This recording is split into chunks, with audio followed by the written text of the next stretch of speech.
शेती व्यवसाय करणं म्हणजे काटेरी मुकुट घालणं असंच मानलं जातं। मात्र शेती व्यवसायात देखील बाजाराचं तंत्रज्ञान ओळखत कराराची शेती करायला आता नगर जिल्ह्यातल्या शेतकऱ्यांनी सुरुवात केली आहे। गरकीन काकडीच्या माध्यमातून यामध्ये शेतकरी यशस्वी प्रयोगही करतायत। संगमनेर तालुक्यातल्या चंदनापुरी गावात राहणाऱ्या बाळासाहेब सातपुते या प्रयोगशील शेतकऱ्यानं आपल्या शेतात गरकीन काकडीची लागवड केली आहे।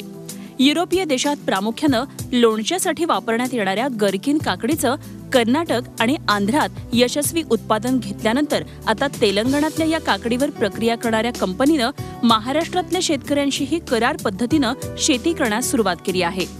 महाराष्ट्रात प्रामुख्यानं यवतमाळ जिल्ह्यात साधारणतः 30 एकर क्षेत्रावर तर अहमदनगर जिल्ह्यातल्या संगमनेर तालुक्यातल्या 60 एकर क्षेत्रावर गरकीन काकडीचं उत्पादन घेण्यास सुरुवात झाली आहे।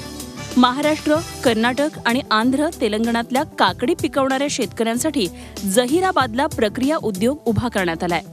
ग्लोबल ग्रीन कंपनी ही महाराष्ट्रातली शेतकऱ्यांना या काकडीचं उत्पादन घेण्याकरता उच्च प्रतीचं बियाणं, मल्चिंग पेपर उधारीवर देते। शिवाय महाराष्ट्रातून जहिराबाद पर्यंतचा ट्रान्सपोर्ट खर्चही हीच कंपनी करते।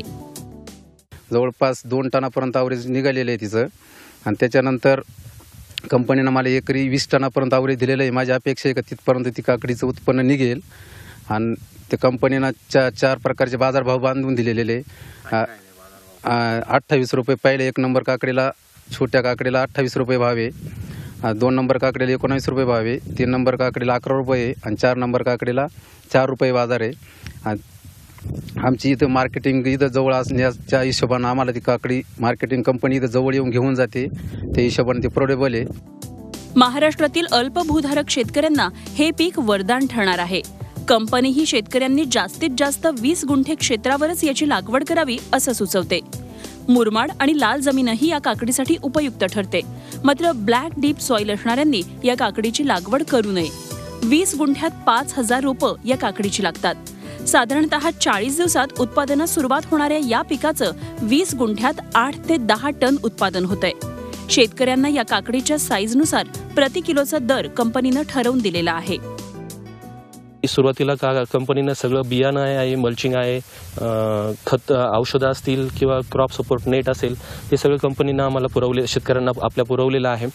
त्यानंतर आता रेग्युलर कंपनीचे जे प्रतिनिधी आहे ते रेग्युलर वेळोवेळी शेतकऱ्याच्या बांधावर जाऊन त्यांना मार्गदर्शन करतात आणि आतापर्यंत जवळपास आमच्या गावामध्ये 20 एकरची जी काकडीची लागवड जी आहे आतापर्यंत ती 60 एकरवर गेलेली आहे।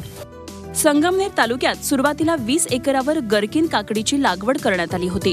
आता ती 60 एकर क्षेत्रावर जाऊन पोहोचली आहे। या काकडीची लागवड जून ते 15 फेब्रुवारी पर्यंत करायची असते। संगमनेर तालुक्यातील शेतकऱ्यांनी केलेल्या काकडीच्या लागवडीचं आता उत्पादन सुरू झालं आहे। दररोज साधारणतः 8 ते 10 टन शेतकऱ्यांमार्फत कंपनीला पुरवला जातोय। तेलंगणात कंपनी काकडीची संपूर्ण तोड झाल्यानंतर शेतकऱ्यांना पैसे देत असते। मात्र महाराष्ट्रात लागवडीचा खर्च निघाला की लगेच 15 दिवसांच्या अंतरानं शेतकऱ्यांना पेमेंट अदा करत आहे। युरोपियन देशातील मॉलमध्ये याचं लोणचं मोठ्या प्रमाणात विक्रीसाठी ठेवलेलं असतं। आता महाराष्ट्रातल्या शेतकऱ्यांना या काकडीनं हमीभाव मिळवून देण्यास सुरुवात केली असल्यानं या काकडी लागवडीकडे शेतकरी वळतोय। प्रशांत शर्मासह bureau report, Zee Media, Shirdi. Zee 24 तास रहा एक पाऊल पुढे।